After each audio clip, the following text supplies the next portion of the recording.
Thanks a lot, Excellencies, distinguished guests.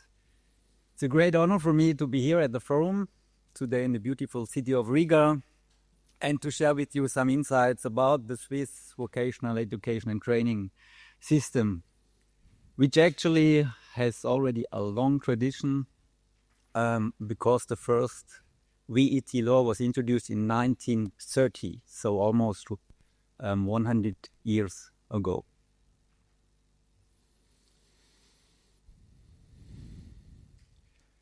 Yeah, so my name is Ēriks Svars. I do work at the Swiss Federal University for Vocational Education and Training. This is an important actor in Switzerland when it comes to VET. So just a few words about the university. It's a public university. It is under the roof of the Ministry of Education and Economic Affairs. It's a accredited teachers university on a federal level, so with more than 50 years of experience, and we have 250 employees and 2,400 students. And we have 4 core main mandates. So the first is the most important, is the training of the teachers. So we have the mandate to train pedagogically, to give the pedagogical training to the teachers of the vocational schools and trainers of the training centers. And I have talked about the number of the students, so 2,400. So these are not the classical students of a university with 20, 25 years old, because our students have an average age of 39 years. Because when these future teachers coming to our university, they already have a strong professional technical experience. The second one is research and development. My colleague, Professor Schwery, will talk about that more this afternoon. The third one is we support the professional associations in developing the curricula, the occupations in Switzerland. And last but not least, the international cooperation, where we support international cooperation projects, and we are also, as mentioned before, a member of the UNIVOC network. All right, in order to share with you insights of vocational education and training in Switzerland, it's important to understand also the local context. Switzerland is a small country with about 9 million inhabitants. It's a federal state with 1 confederation and 26 regional authorities, so we call them cantons. And when it comes to education, it's also important here. Then when we talk about primary education, it's the task of the regional authorities, the cantons. And when we talk about vocational education and training, it's a shared responsibility between the confederation and the cantons. Switzerland is a small country, but we have the 3 main language regions with the Swiss, the German-speaking part, about 2/3, the French-speaking part, 1/4, and the Italian-speaking part is about 8%, with these different cultural influences. And when it comes to the perception also of vocational education and training in Switzerland, there are also, in this small country, a lot of differences. So when you travel from Zurich, from the German-speaking part, to Lausanne and to Geneva, to the French-speaking part, the perception and I would say the importance also of vocational education and training is decreasing. So within this small country, there are also a lot of challenges and differences when it comes to vocational education and training. And the backbone of the Swiss economy are the small and medium enterprises, so less than 250 employees. So you see it here, 99% of the Swiss economies consists of these SMEs. And they are very important also when it comes to apprenticeships. And it was mentioned also before by the ambassador So Switzerland is now, I think, in the 14th year in a row, ranked number 1 in the Global Innovation Index. There are many reasons for that, but one reason is also the vocational education and training system and a strong link to the labor market. Right. I want to share 2 examples. So you see here the first one, it's a man. He started an apprenticeship as a commercial employee, then a second apprenticeship as a bachelor, and then he worked 20 years in retail. Okay, yeah, who is it? Okay, it's Mr. Ries. It's the CEO of Coop, which actually is the biggest retail chain in Switzerland with more than 95,000 employees. And the second example, he started with a high school, but then did an apprenticeship in agriculture, continued with higher vocational education and training, and then worked also for 15, 20 years in agriculture. And who is this? It's Mr. Parmeler. So he is the current Minister for Education and Economic Affairs. And by the way, next year, the President of the Swiss Confederation. And as the ambassador mentioned before, there are many other examples. It's just to show you that vocational education and training in Switzerland opens a lot of possibilities in Switzerland. So these 2 examples are 2 of 70,000 young boys and girls that starts every year a vocational education and training in Switzerland. We already heard that's about 2/3 of the young people leaving compulsory schools, they go to vocational education and training. And these young people, they can choose among 250 professions. And these 250 professions are regulated and recognized nationwide in Switzerland. So if you do this training in Zurich or in Geneva, you have the same qualification. Most of the VET program is done as a dual track education, so as an apprenticeship. So you see it here, 90%, meaning that the apprentices, the young boys and girls, have to have a contract with a company in order to start this VET program. And only 10% it is fully school-based.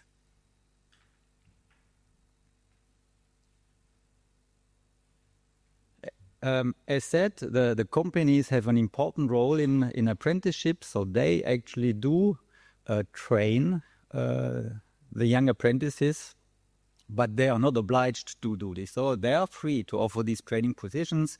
And in Switzerland, about 1/4 of the companies who are able to do this, they offer these training places because they see an interest. I come back to this later. And as mentioned, the small and medium enterprises have a very strong role when it comes to vocational education and training. You see it here. About 1/2 of the apprentices, they do their apprenticeship in companies with less than 10 employees. Of course, we know all the UBS, Novartis, Nestlé.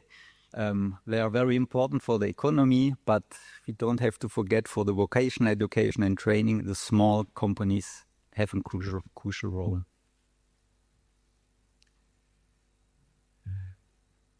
Okay, so just an overview about the system, the education system in Switzerland.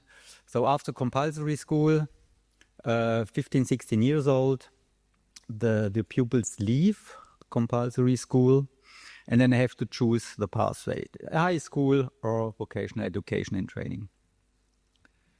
And it's very early, at 14, 15 years old, already to think about, okay, what profession should I choose?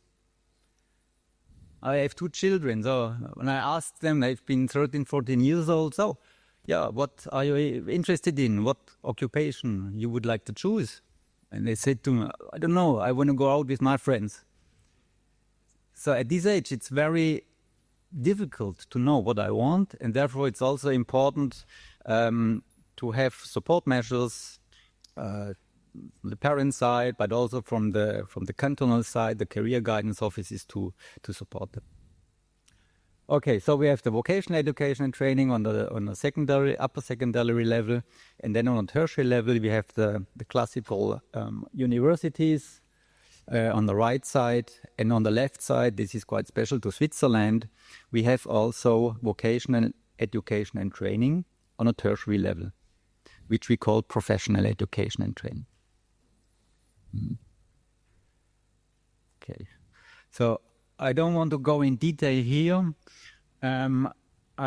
Just to show you that, as mentioned before, permeability is really one key element of the Swiss education system. So after compulsory school, you can start this apprenticeship, vocational education and training.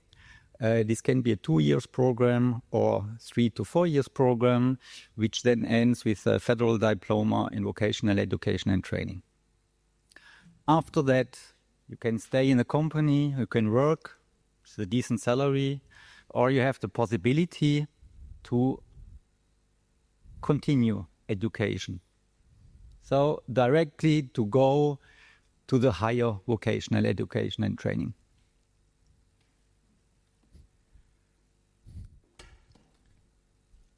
Or with a federal vocational baccalaureate, which is focused on more general education, which you can do during the apprenticeship or afterwards. You then have access to the University of Applied Science.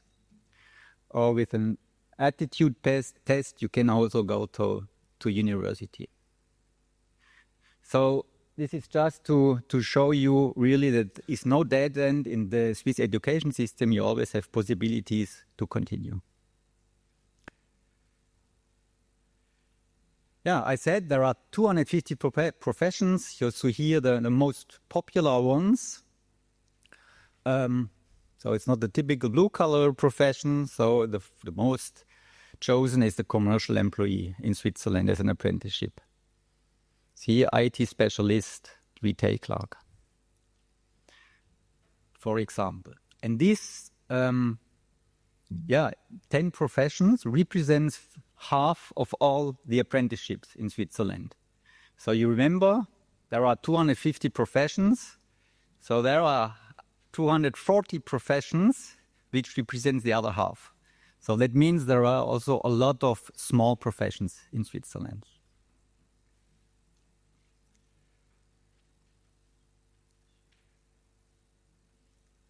Okay, so as said, 90% of the vocational education and training system is delivered or provided as a dual track system. So how does it work?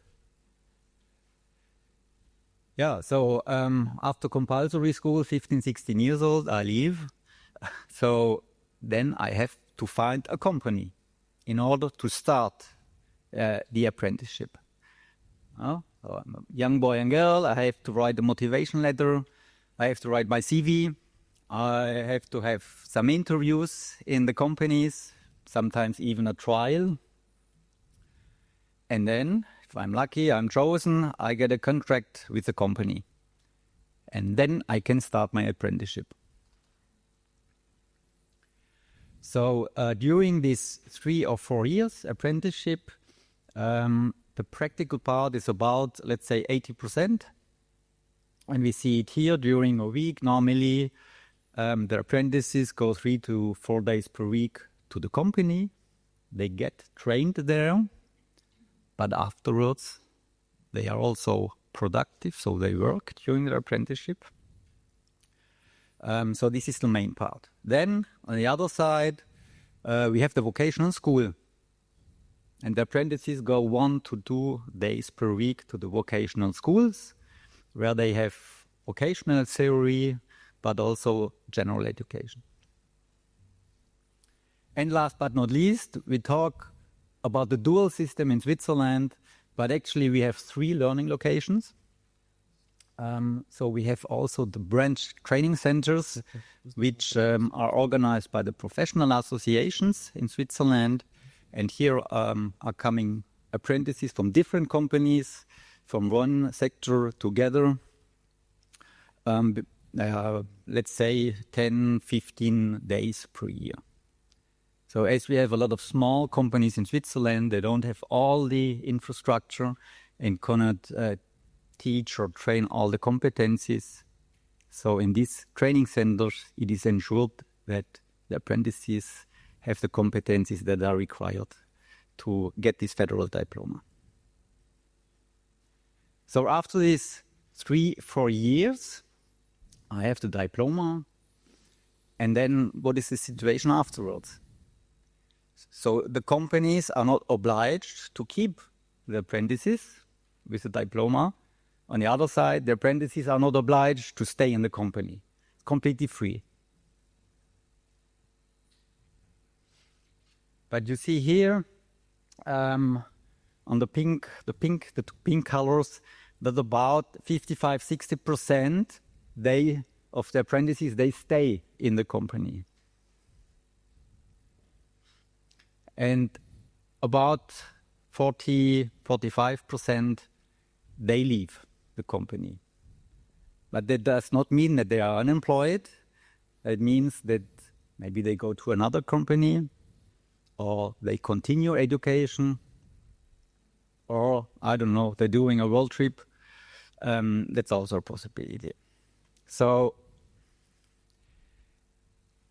just to say, okay, vocational education and training leads to really a low youth unemployment rate. You see it here also in comparison with the general education. And when it comes to tertiary education as well, you see it here in comparison with the university degrees. There is really a low youth unemployment with 2%.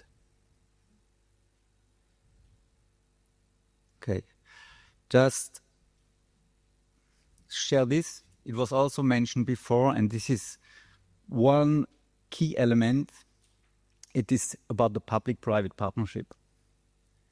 And it's actually the first article in the VAT law in Switzerland that the partners in VAT, they have to collaborate, they have to work together.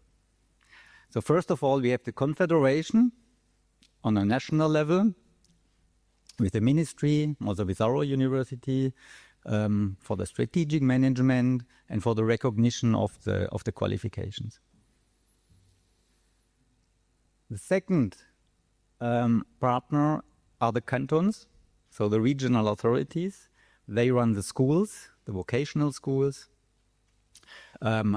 They also run the career guidance offices, and they supervise the companies.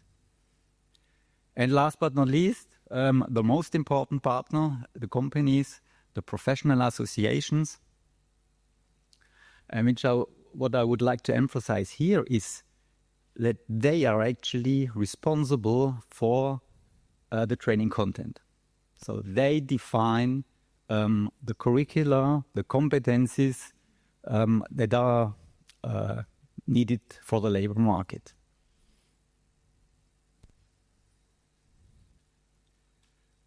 Okay, go through this. Okay. And I said the companies in Switzerland, they really have an important role, and they support this vocational education and training, the apprenticeships. But why are they doing that? Of course, first of all, they get the qualified employees with the required competencies, because they also define the training content. I think this is the most important thing. Then, of course, in Switzerland, we also have a long tradition, as I mentioned. First VAT law almost 100 years ago. We have a lot of small companies, family-owned companies, so from generation to generation, it's also a tradition to train these young people. Yeah, it's the reputation for the host company, so especially for the small companies as the baker, the butcher in the village. So they get this sticker here. I'm a training company. They can put it on the entrance door to show, okay, I take care of the youth. And last but not least, it's also financially beneficial for the companies to train apprentices. My colleague Ēriks Svars will come back to this afternoon, so please stay. It will be an interesting presentation about the cost benefit for the companies. All right. Okay, so to wrap up, I would like to highlight 5 key elements of Swiss VAT. First of all, the high permeability of the system. The second one, the public-private partnership between the different actors, the educational actors and the business. So there's no top-down approach. There is a strong labor market orientation. So there is the duty and the responsibility of the businesses to be in the driver's seat. But on the other way, there's also a lot of autonomy for the business. The fourth point, the cost efficiency for the companies. And last but not least, as I said, it's really a long tradition in Switzerland in the system. So you don't push on a button and a new system is there. So it has to be embedded in the culture, in the local context. So it also takes some time. So thank you very much for your interest. We look very much forward also to the cooperation here in the Swiss-Latvian program. Thank you.